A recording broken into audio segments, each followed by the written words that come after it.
And now, magic and Buddhism. Protective power. One area where magic and Buddhism overlap is protection. Physical protection against injury, ill health, and natural disaster, as well as custodial duties in keeping the individual or the community safe from harm.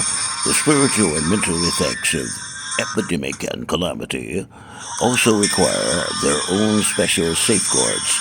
Spirits, the embittered, hungry, or cruelty-moved dead may not have received the homage due to them, or spirits dwelling in forests or rivers have had their roams disturbed by human activity. These spirits need to be placated or appeased. In Sri Lanka and other Buddhist countries, spirit cults are entirely devoted to combating misfortune and offering consolation to those affected by it.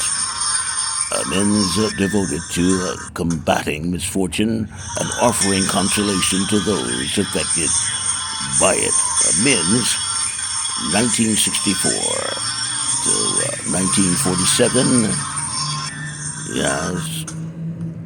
Spirits residing in hilltops or mountain peaks and in water courses draw their power from the landscape and the energies of the earth, power that can be harnessed or,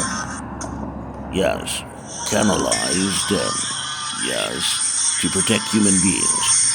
In a formal Buddhist setting, monks recite two kinds of invocation, parita and raka, for protection. See the chapter by Lewis on ritual in this volume.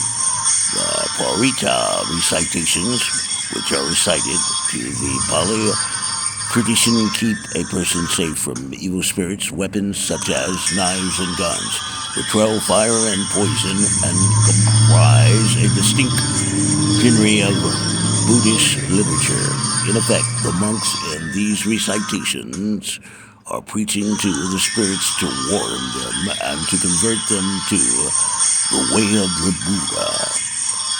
Comrades and obey 1988, a regular practice wherever Theravada Buddhism has been established. Parita recitations are effective because of the sounds uttered in the chanting, less so for the meaning of words that often had nothing to do with a role in ritual. Parenthesize McDaniel, 2004. Tamdias reported from his field research in Thailand, an audience interest and concentration were partial, if not minimal, with such murmuring and sleeping throughout the proceedings. Tamdias, 1970s, at 195, the performance of